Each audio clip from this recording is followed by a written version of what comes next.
This ain't even no interview. This is a conversation. Welcome to Intense Conversations. And why am I welcoming you to something that's not a podcast? The camera's not even here. What am I even talking about right now? I'm not sure. I'm not even. Malachi. Yes, sir. Ain't biblical. Yes, sir. Your parents was into the church. They are. Father's a pastor. So you was a bad kid then. No, of course not. All the pastor's kids is bad, dog. You're not bad. Don't tell me what I know. What it is the standard is so high for us when we do something that regular kids do. Talk about. Standard so high. When we do something regular kids do, that's when it's, oh yeah, they bad. That's ain't it. So it's like when Kirk Franklin cursed. He was like, exactly. God's firstborn curse? That's like Jesus cursed. What would Jesus? Okay. Yeah. I get it. Father's a pastor. Mother the first lady or? No. She's the pastor's wife, but not considered first lady. I got you. So she's not an assistant pastor. She don't preach. No. None of that. So far from it. So your classmates in school knew your father was a preacher? Oh yeah, he's been a pastor since, he's been an elder my whole life, but he's been a pastor since I was like 3. So you got teased about that or not? Well, No. people don't play with religion like that, right? Back then, people had respect. They definitely didn't play back then, but it wasn't. I wasn't different from them. Right. And to start school, like my memories of school, like from 2nd grade up, I was in Catholic school, so everybody, it was different. All right, you weren't in public school. Yeah, That's it was different. So you'd have been the preacher's kid. Yeah. Your mom would have been Whitney Houston. Oh, that's the preacher's wife. Like I'm trying to think of all the jokes. It's because it's some battle rappers in the big league, URL Smack League, that are Christian rappers. And I'm just sitting there thinking of all the jokes I would have had for them. Because I'm religious too, but I still know how to flip the jokes and not be disrespectful. I'm like, you'd have got stomped on GP when I Kirk out. You know what I'm saying? You know what I'm saying? Like, it's ways to do it. All right, that's what's up. So, are you a chef or you just cook? Your page says Uncle Ma's Kitchen. So it's actually, that's what people, it's Uncle Miley's. Yeah. I'm saying it wrong. Yeah, everybody You should have Ma's. been correcting me. I'm missing the I. It's an I in there after the L?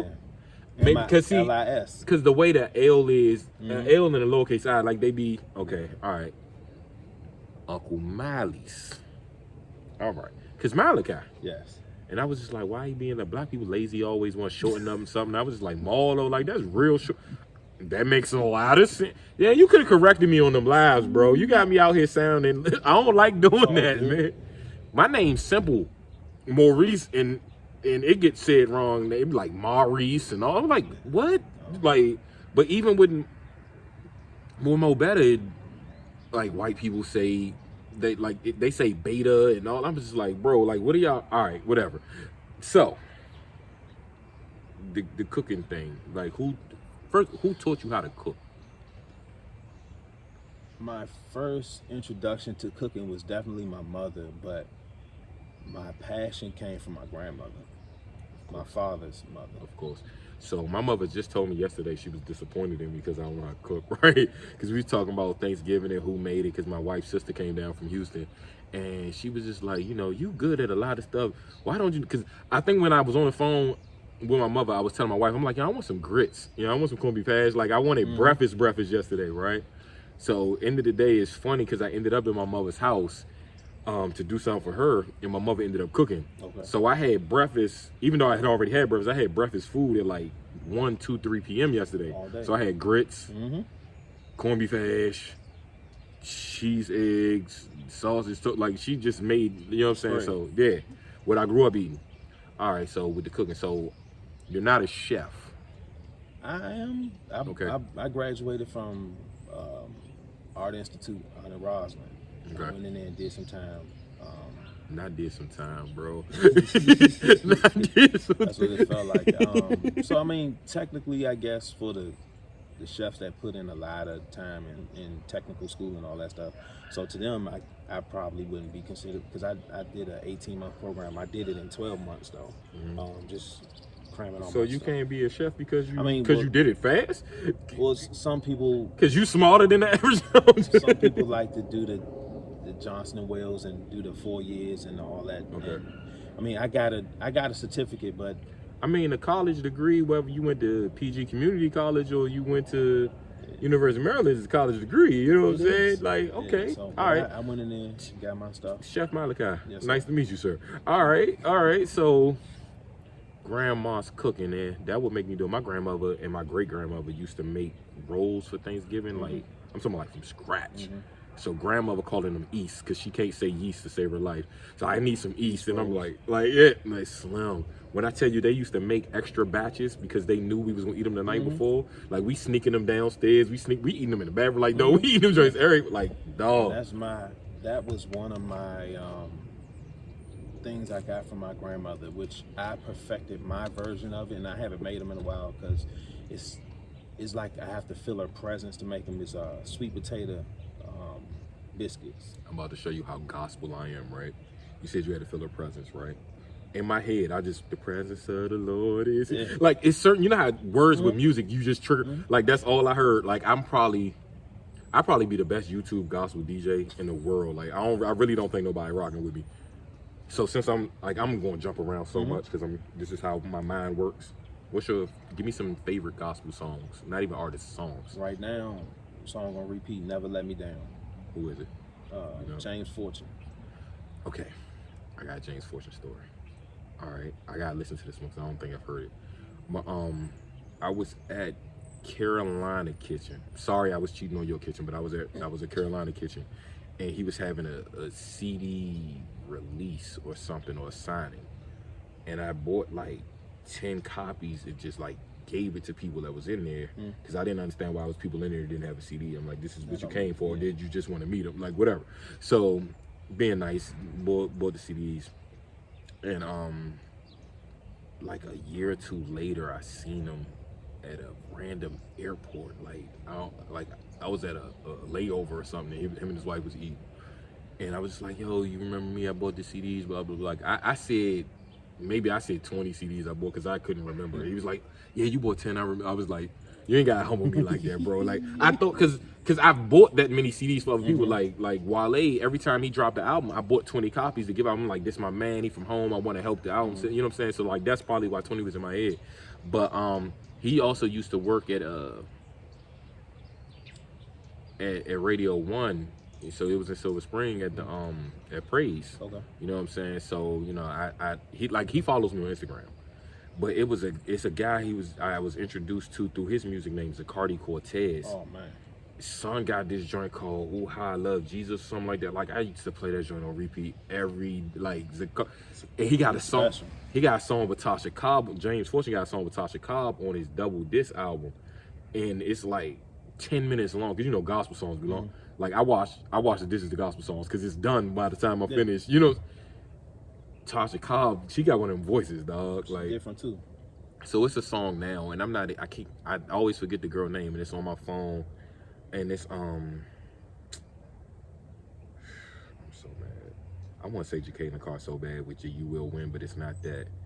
But I have to look. But since my phone is occupied right now, but even with JK in the car, like I be on the way to the MGM, like you will win. And like that's why I win. Like it's in my mind. Like I've heard people say, you know, I got $200 to lose. Why are you thinking about losing? Like, you know what I'm saying? So that's the one thing, because I get asked a lot how I win is triggered in my mind to win. Like I'm going to do that.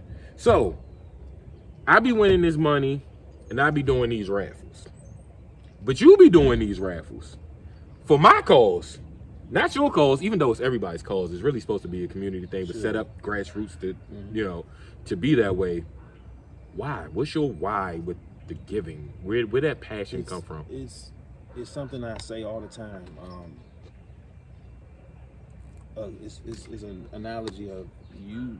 If you have something in your hand and your hand is like this, you don't lose what you have, but you can't get anything else. And when you do this, you let go for more to come in. I like that. Yeah, I like that a lot. Yeah, I'm a rapper, so you know, analogies and stuff. All right.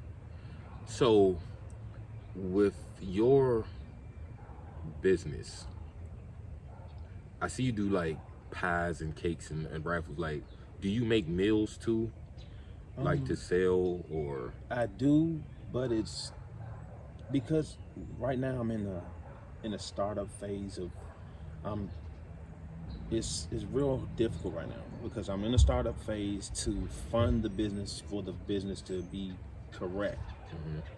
But then I'm also using the money out of my pocket to fund Of it. course. So then I can't let my house go Right. empty. You got kids and exactly. Two kids and a wife. Yeah. So I got to replenish back into the house. By the time I replenish, It doesn't what leave I have much. Right.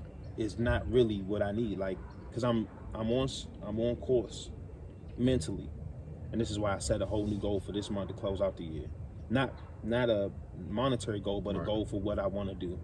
I'm on course to do more, so I know what I can do next year. Because I want to get my EIN, get my LLC, and get the different licenses things I need. Just when you mentioned the EIN, I seen somebody, and I don't quote me on this, but maybe look into it. Someone said, "Why do you guys pay people to do your EIN number for you?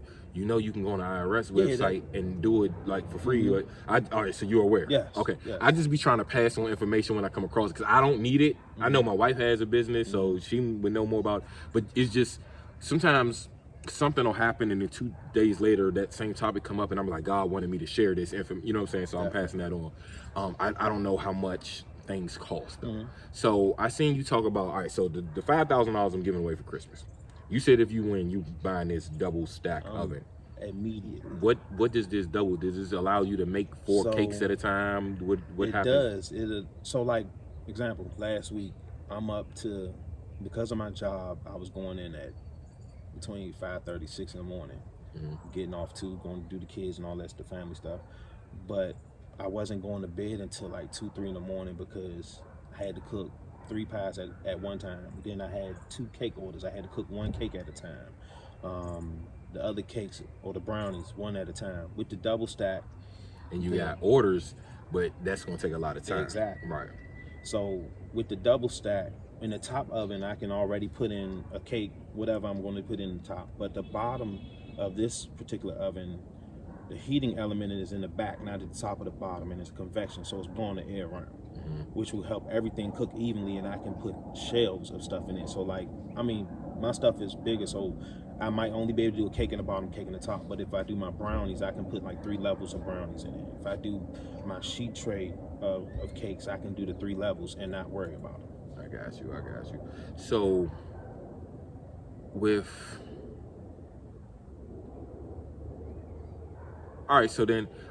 what people don't realize a lot of times with entrepreneurs is what goes into the price, right? So like my wife, she builds websites and does things like that, and a lot of her friends told her she didn't charge enough because she just wanted to help people with their business, get them a website. But what I told her is, you're not charging them for how easy it is to you. You're charging them basic for the fact that they can't do it. And more importantly, that's your free time and family time that is pulling away from. You know what I'm saying? If it takes an hour to do this, you know what I'm saying, I can't sell you this for $3. You know what I'm saying? Like it makes it different, which makes it more meaningful to me when you're willing to give someone a cake or something to donate to what I'm doing, because that's not just the amount of money that it costs for the cake mix and the stuff. It's your time. And you got kids. You see what I'm saying? Like, these are things that I factor in. So when I recently gave you $100 just because, it's because of the character. Like, people's character exude from, like, even in words, and like it shows. But then even who's in you to do, you gave back 25 for the cause. You know what I'm saying? Like, and the thing was, I was getting ready to do a raffle for $500. And even if you'd have won that, you just would have won that. But I wanted to do that beforehand to show how much I appreciate it, because I ask people to tag folks a lot. People don't do it. Like, I might say, donate $5 and tag a friend. So somebody will donate $10 just to not tag their friend. And I'm like, all right, that's cool. But the fact of the matter is, you already know about the cause. I need you to get someone else hip. That's how it grows. So you tag 50 people, but it's not even just that you tag them. It's the fact that the majority of them get it, which to me says something about your character. Like, they trust you, which means also that they've seen you give or do these types of things where it's like, okay, I know he ain't asking me to do something he's not going to do. And that's what I think a lot of people miss. So speak on your friends like, how do you feel like you've come across a network of people like that? Like, did you go to school with them? Did you meet them in your travels, work, social media? So a lot of the people I tagged, especially on that post, were a mix of three things. People I met on social media, people I met like childhood in church, because my whole life is church. Right, And mine then too. some are school. Like a couple of high school friends definitely came through. And what's funny is not until probably the last 4 or 5 years, if that long, is when I really reconnected with a lot of my high school friends. That 15, because I've been out, we graduated 2002, so this year coming to be 20 years. I didn't really, it's not that I went to Banneker, so it wasn't a lot of us. It's just, I went to a vocational school that had 160 people in it because I got put out of the regulars. I was bad. That's why I was trying to project it on you. I was bad. I was the one. And my mother's big religious. I was. So a lot of them that I reconnected with because of social media, they know my character. I know they good people, and anybody that was bad people is not Good people. So this GP stands for good people. It could also stand for gangster president. Stands for general purposes. I have a friend, a rapper I've known maybe 15 years now. A guy named Goody. Had a religious. Well, I know this to be religious. It wasn't a religious themed project, but he had a mixtape he sold back in the day called Grandma's Hands. Now, I know the song, so that's why I said religious, but good guy, you know what I'm saying? And he told me, he's like, Mo, I got about 4 or 5 shirts or clothing products I'm gonna bring you so you could auction them off. And this was for the Help DMV. I couldn't really figure out how I wanted to do it, so I didn't use it for the Help DMV situation, and I know I'm on to Santa Claus now, but he pulled up with 2 trash bags full of stuff. It's like 75, 80 pieces. Whole sweatsuits, nylon suits, collar shirts, hoodies, just GP, gorgeous and pretty, girl power, general purposes, God's people. Like, it was just, I was just like, and then I was like, that's a testimony to what I be doing. That people see it and want to help. You know what I'm saying? So sometimes, like, I sit back and really be proud of myself. And I mean, I've had everybody donate, from pastors to rappers to strippers to drug dealers. Because at the end of the day, people care about the kids. People care about people. Like, we judge people a lot of times, how they make their money and what they do. But I'm like, even when you watch them gangster movies, what we overlook, Frank Lucas and them gave out turkeys. His boss gave out turkeys before him. Nino Brown gave out turkeys. Them Italian mob people, they sit in their mother's house and eat their spaghetti and they pray.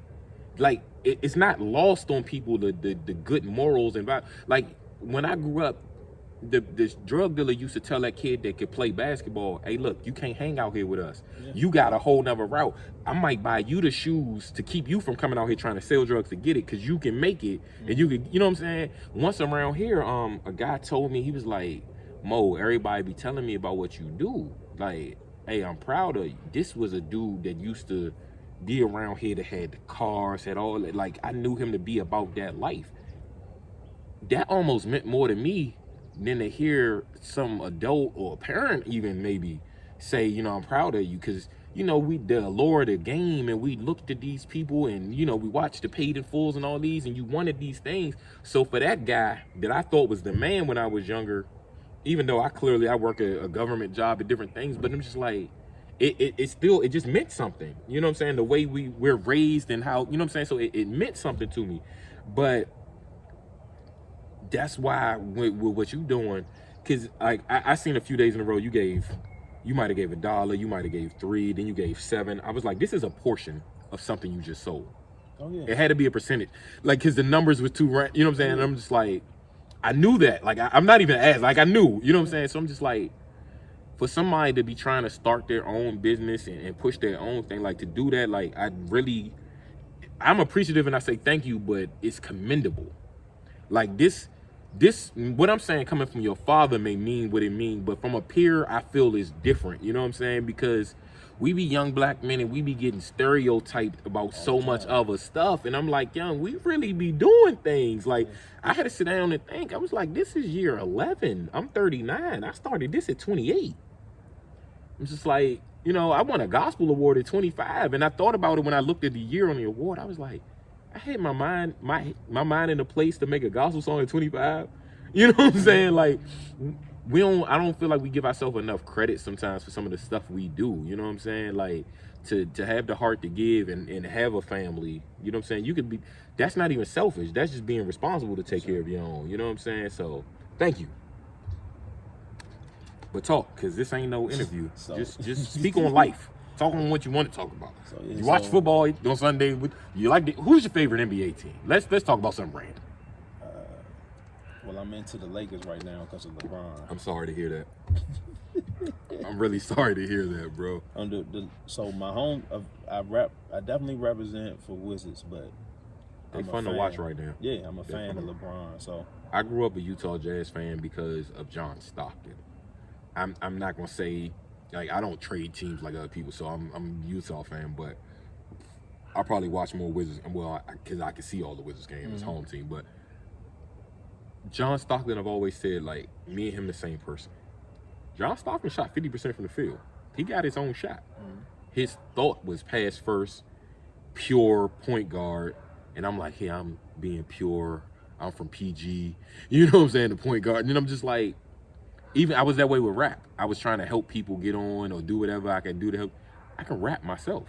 But I wasn't trying to lead the league. I'd rather lead the league in assists. You know what I'm saying? Like, so that's why people don't understand. Like, yo, you like the white boy John Stockton, Utah Jazz, who likes them? And it's like, bro, my reasons and your reasons ain't. I don't just like people just because they win. Not that Utah was losing back then. They was, you know what I'm saying? Definitely was always in the conversation. Yeah, but nah, like, all right. So with the LeBron, do you feel he's the GOAT? I mean, you like him, but do you feel he's the? Because you're old enough to have watched Jordan live. So. Overall GOAT, I think, is Michael Jordan for basketball.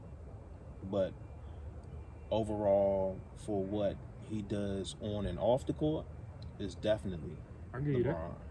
So let's go back to basketball. Do you think LeBron even surpassed Kobe in GOAT status? I don't think he's passed Kobe personally. The reason I would give Kobe the edge is because Kobe stayed with the Lakers and was able to do everything with the Lakers. That's a good reason. They got him the coach he needed. But Shaq was there, right? And they but that isn't to take anything away from LeBron. Oh, LeBron's freaking great. I'm no hater. I just don't like the comparison to Jordan because I'm like, I watch both. Now, if you're watching the new player and the new age, but you only seen highlights in YouTube of the other person, you don't understand. You don't get it. You know what I'm saying? Like, that's why I try not to speak on the Kareems and the Wilts and Bill Russell and say that they not this and that because I ain't watch them live. I can see the stats, but sometimes them stats be having asterisks by it. Like, definitely. You know, Wilt playing against people that nowhere near as tall as him or as athletic, but that's not his fault. Yeah. You know what I'm saying? What he's supposed to do. Right. Kareem basically never lost in life. Like, he lost like 4 games in high school, 3 games in college. You know what I'm saying? Like, the 5-time champion in the NBA. Like, Kareem actually might be the greatest basketball player of all time, honestly. But, you know, everything's subjective. So, did you see the debate me and my stepson was having the other day about the songs? I saw it for a second. I was out of town. So, his song on Sunday for the cookout is... I can't even remember that. Return of the Mac. He says, it's the greatest song ever. I was like, I ain't mad at you. You know, that's what's up. It's good. It's a hell of a song. So then the other day we were in the car and Gerald Levert came on Casanova. I was like, DJ, I don't know. I said Casanova, that bop, I don't know. He was like, yeah, you know, it's cool. You know, I'm like, not arguing old school songs with a 16-year-old, first of all, but I set the internet on fire with that question, though. People was like, Casanova by a landslide, Return of the Mac. What, this isn't even a question. I'm just like, perspective Definitely. is something, but what people don't realize is in the memory attached to it as well. That you don't even realize. Like I asked my uncle, my last name's McClanahan, so they called him Mac at his job. Return of the Mac should be your theme song. But his reason was, he said Casanova got played so much, he just got tired of it as a kid. And somebody else said the same thing for Return of the Mac, like my father played it so much that I don't like it, you know, like, so it's other things that, like, I like melodic music, so the beat for Casanova just works better for me, you know what I'm saying? But if you picked one of them songs, which one would you go with? Gerald Levert. Gerald Levert. Yeah, I seen Gerald Levert perform one time with his dad, and he was singing Wind Beneath My Wings, and my man just kirked out. He was like, Daddy, Daddy. I was like, me and my father ain't that close, but I felt that joint, young. I was like, that's love. I was like, yes, black man, talk to your daddy, you know what I'm saying? I felt like Jesus was singing to God. I was like, boy, go in. Daddy, Daddy, Daddy. It was like, dog, you don't understand. For me not to be able to sing, a lot of times it's hard for me to judge singing. Like, I don't like watching them singing shows, American Idol, because who I be thinking should have won don't never win. And the person they thought was great, and I'm like, but they missed the note. I don't hear that the way they hear it. But competitions, the verses. You seen any of the verses? I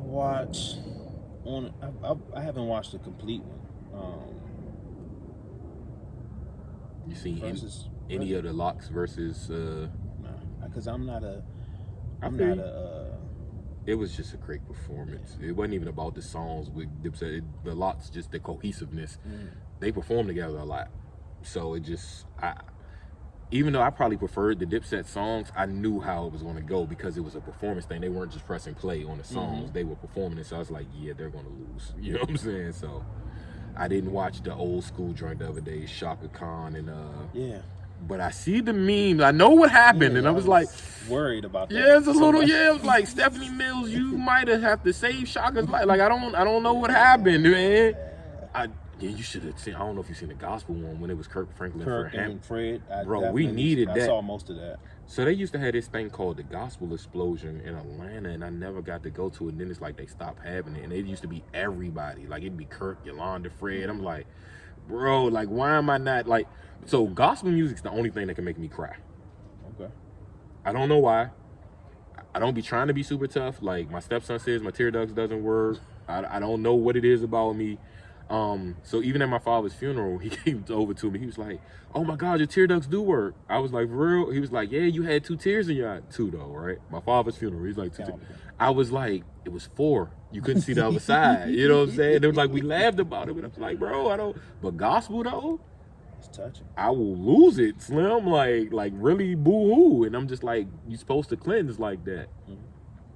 So with that, therapy, what do you feel about, because I've never went to as an adult. Like, have you ever seen a therapist? How do you feel black men should go? I haven't, but I am fully for it. Do you have friends that you can call a vent to though? That's important. I definitely do. My thing, I don't really consider a lot of people friends, family. Right. Okay. And if you're not family, you're an associate. Like we can talk or whatever, but my close people are my family. Okay. And I have plenty of people I can talk to, especially my wife, my mother, and my father. It took me years, and it wasn't anything she was doing wrong. It's just I was so used to keeping stuff bottled up into myself. Not even because I thought I was. It wasn't a macho reason. It was I don't like to. I always felt like I was burdening someone else with what I was going through. I didn't want you to stress like if you couldn't fix it, or you know what I'm saying, like. So that was my thing, because I know when people talk to me, like my mind go into fix it mode. It's just so I just never wanted to do that. And that's the crazy part for me. I am the listener for most people, and that's why they're my family, because even though they come, most people, it's just weird how things work. I could be, because that year COVID taught me a whole lot. Losing a lot of people, not just death wise, but losing a lot of people like in real life that are still here. It it taught me a lot, and it made me be more intentional in what I do and what I say and who I talk to and what I talk about. Losing people that are still here. Yes. That's a topic. Some of my favorite people from the last decade, like we just don't, I don't know whose fault or life or whatever, like we're just not, and it bothered me because I don't talk to a lot of people. Like I don't get text messages. Like I went months without a text, and like I was lonely, and I'm in a house with 2 people. You know, the kid was doing his distance learning, then playing a video game. The wife's teleworking, and then, you know, building websites in her personal time. And I was getting paid, but I was just home. Like, I didn't even have to telework, which is a blessing in itself, but I had too much free time. Mm-hmm. So the idle thoughts, you know what I'm saying? I was going to the casino out of boredom. It started out of boredom. Like, I don't even like to gamble. I don't gamble. In my mind, like, it's not a game. I'm going to win. You know what I'm saying? But, yeah, and I felt the way. So that's where the thing about therapy came from. And I'd never say I don't have friends, because I'm sure if I said how I felt, that people that would reach out. Because one day I did, and my phone went off. Like, I'm talking about people whose number not even saved in my phone no more, which just goes to show how long we haven't talked. But for them to still care, it still meant something. You know what I'm saying? I didn't answer it for them, but still, you know what I'm saying? But it's just like, I'm such a people person, and I like being out and amongst people and supporting people and feeding the homeless and all that. So the fact that I couldn't do that, or I didn't understand how much I missed a hug. I was just like, the first time I visited my mother during COVID, I stood at the sidewalk. She wouldn't let me come to the door. But I couldn't risk my mother getting sick either. So I understood. My mom, and I don't talk about it often, but Mom's found out she had cancer on my birthday 3 years ago. Okay. And I couldn't hug her when she was going through treatment, and this was before COVID. Then I caught COVID on my birthday last year. That's when, matter of fact, I caught COVID on the 15th of March, and DC shut down like the 19th. And I was out for 12 weeks. I didn't get a negative test for after 12 weeks. I couldn't hug my mom. I couldn't go see my mom. When my daughter was born, my mother and father couldn't come to the hospital because she was still going through chemo and stuff. Like, hugging mom. You couldn't work. Bro. I didn't work for 12 weeks. I was out.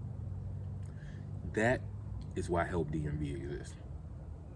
Like, I don't know if you knew the story, but I was in church one time, and Reverend Tony Lee just made me stand up. And you know how you feel like somebody's talking to you, the pastor's talking to you doing certain, well, you probably felt like that for your dad. But I know he probably was talking to you. But like, he directly spoke to me. Like, they have 3 services. This service, he did not preach. He talked to me the entire time, which probably felt longer than it was, right? And he was like, you know, what you do with Santa Claus is cool. You raised $100,000 in 10 years. That's what's up. But you're going to do something greater. And I was like, bro, I'm trying to retire from Santa. I'm tired. And you just going to speak this on my life? 2 days later, I'm asleep. I wake up at 3:30 in the morning. I tell my wife, I say, remind me when we wake up to tell you what Help DMV is. But yeah, Help DMV. Went back to sleep. I made a post and I said, if I started this thing where I help people pay past due, and I knew what it was going to be because everybody can relate to a past due bill. I said, who would help? I walked away from my phone. I came back. I had $2,700 because people already knew my Cash App from Santa Claus. I was like, I said, what if? I'm like, now I got to do it. You know what I'm saying? So because I had that much money off the break, and you know the page didn't have that many people, the first thing we did was, I think, help somebody pay off like an eviction notice. They was going to court, but the thing was, the lady was working on it herself as well. Like, I would give her some money. I didn't want to use all the money that was in there because, you know, I knew I was gonna start getting messages. So I win like $200 at the casino, and I give it to her. Then she'd make some money at her job, and she'd put it, like, she kept updating me. Like, that's why it's like, it's believable. I knew her personally already, but it was easy to help her. I love to help people that attempt to help themselves. You know what I'm saying? So that was the first scenario. And then Quicksilver had called me and was like, you know, come up to the show. But I didn't know we was gonna talk about Help DMV. It was a lot of murders going on in the city at the time. And I thought, you know, maybe his go-to person wasn't available, and I had just spoke about it online. I was passionate about it. So when I get up there, he's like, yeah, so I want you to tell everybody about Hope TV. I was like, no, I don't want to talk about this on the radio. Because I knew I was going to get more requests for help than I was donations. So I got maybe $67 while I was sitting right there in donations on the radio. But I had 300 inbox. Which is fine because it made the following go up and all that. But I was just like, ooh, I had to find a general statement to send to everybody because I wanted to address everybody. I was like, bro, like there's gonna be a waiting list if I can help you at all. You know what I'm saying? I'm only asking for $1 and $3 $5 donations, and you know what I'm saying. But look what it's become. Help people get their car back after being repossessed, evictions, kept people's light on, put food in, you know what I'm saying? So that's why I'm so grateful for you and the people that's on that page, because everyone wasn't following that page because they needed help. Some people were following it to help people, you know what I'm saying? So it's just, you gotta walk in your purpose, you know what I'm saying? Like, it'd be stressful some days, it'd be no donations, and you be like, yo, I'm doing this raffle and I'm giving away something that's value of $50 and I only had 2 people give 10. Like, it's been times I've done raffles where I gave away more than we raised. It's been a lot, and I'm like, you know what, I ain't never doing a raffle again. But I've done 20 since then. It's just in me to do. And it's like, you know, one time I did the raffle and I was like, okay, the giveaway is coming from whatever y'all donate. So if y'all don't donate, there ain't gonna be no giveaway. Like, it's up to y'all. And the first time I did the $5,000 giveaway, we raised $13,000, and I helped a lot of people. People was telling me I was stupid and this doesn't look official, you need a website and all that. I'm just like, man, listen, I was told to do it. I understood the assignment. That's it. So right now, giving away 5,000, we ain't raised 5,000, but I'm not even trying to raise 5,000. You know, I want the whole 50. Definitely. And if I gotta go do it myself, I'm gonna try my best. We're gonna get rich or die trying, you know what I'm saying? So give 50 cents. You see the power in it? Never mind. I could have added stars and all that. This ain't about me. This ain't about me. You know what I'm saying? But yeah, man, I ain't gonna wrap you up. I just want you to. All right, do you have rates on your bio, like what these cakes and pies and stuff cost? Not right now. So people just hit you and be like, "Look, I need a cake." And well, I actually do. I'm running a sale right now, so I have a flyer made up that I'm gonna post. Okay. I was gonna start it. That's the crazy part. I was gonna start it this week to close out the year, but I'm doing what I posted yesterday about the giving to Safe Shores from yesterday until Friday. So I'm gonna post my stuff. Question: can you make lemon meringue pie? Can I? Hey, bro, listen. I'm about to talk to you real quick. I have a friend that bakes, and she lives right around the corner. She used to work with me. She don't know how to make it. One of my other friends bakes. She don't know how to make it. Like, I know a few people that bake it. They don't know. So my grandmother makes, like, and other than that, I only like apple. I don't like nothing else. I like apple. I like apples, period. I want fried apples for breakfast, like my father used to from the tree in the backyard. So my grandmother, every year on my birthday, she makes 2 lemon meringue pies. One for me and one for everybody else to split. Yes. Because you're not getting none of mine. Get it warm too, bro. Hey, young, now I wish I'd have had you bring it. Like, I wish I didn't do this. Like, you're not understanding. Everybody, you know what? I'm about to buy everybody a lemon meringue pie. And I want y'all to know how I'm going to buy y'all. And because how long would it take you to bake? Because you got the oven with the, we don't got the double stack joint. We're going to speak that into existence. Oh, it's coming. But how long does it take to bake a black only pie? I can have it. That was from Life, by the way. Tomorrow. No, I'm not asking you that. I'm not asking you for that. I'm just like, how long would it take? Like, because you got the episodes, you know, you cooking and whatever. It's 45 minutes baking. Well, it depends. The lemon meringue pie is more extensive because there's so many parts in it. Yeah, I know. It probably take about 2.5, 3. So, what would you charge for a lemon meringue pie? I'm not talking about for me. What do you charge for a lemon meringue pie? I think I charge about 35. Okay. And see, that's what I'm saying. Like, people be looking like, yo, it's only 8 slices and they charge 35. Like, but that's why 2.5, 3 hours. And then the material, you got to buy this stuff. Yes. And then if you don't have, like, because it's not requested often, everybody want apple pie, sweet potato pie, you know what I'm saying? I'm not like, just sitting in the house with that stuff. Just with lemon meringue pie material. So, all right, you know what? Before we get back to this pie, I be losing, but I be winning sometimes. So we got to play Connect 4 on the show. This is what we do. You go first, sir. You're the guest.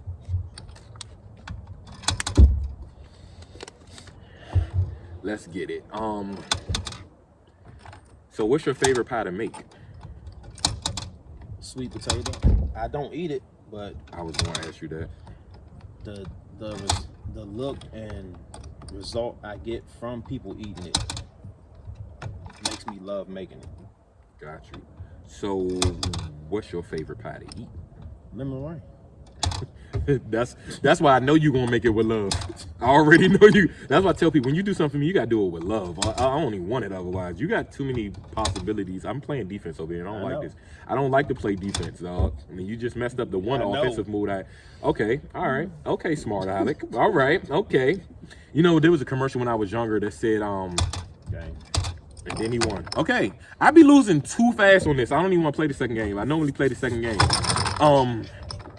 So I asked you on the phone. I was like, I knew you commented on one of them pictures, because when I was at the flea market, at the local, clothing line market, I was just like, young, I'm about to buy these clothes, but I didn't want to buy them for me. I wanted to, get some other people, but everybody took so long, you don't see it, the algorithms or whatever had you. And I thought you had commented on one, but you had commented on another. And the sweatshirt looked like that.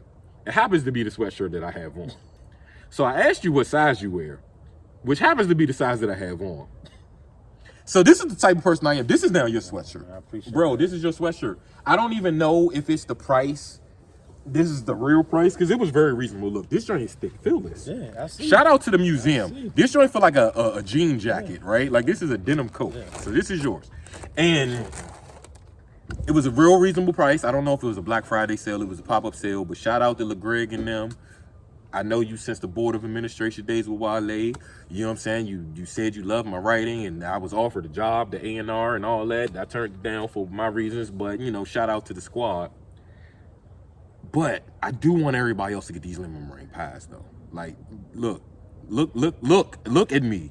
Lemon meringue pie. People don't know about it. But you know why they gonna know about it? You don't even know why they gonna know about it. You don't know why. I know why. I'm smiling because I know why. You know why? Y'all want to know why? Because he going to make more than one. Because he going to get his double stack oven. Because how much is the double stack oven? It's not $12.99. $1,300. I mean, it's a lot, but it's not an unreasonable thing. You know what I'm saying? Like, that's a bonus here.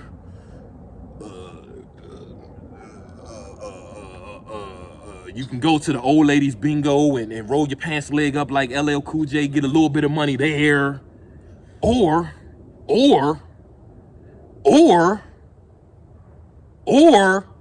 God could compel me to do it, and boom, $1,300. Hey, bro, I believe in you. And I appreciate you believing in me and buying into what I got going on. And we gonna change the world. It's days when no donations come through, but you sent $2 and that kept me going. And yeah, this is why I wanted you to come. And I didn't even know at first that this is why I wanted you to come over. I thought I was just gonna give you the hoodie. And these hoodies, these is XLs and all that. This is what I thought was gonna happen. And I almost didn't give it to you because you beat me in Connect 4 real fast, but change the world, bro. We're going to run this business up. And you still qualified to win $5,000 for Christmas, but so are you. All you got to do is donate $1. If you want more opportunities, look, you can give $1 every day till Christmas. You could give $1 every other hour. You can give $500 at one time and have 500 chances, or you can get $1 and still win. But let somebody know about it. Santa Claus Slim. This is real. This is genuine. It is not a game. This is not a drill. We about to raise $50,000 in a month. We got 5,000 already. Let's run it up. I'm out.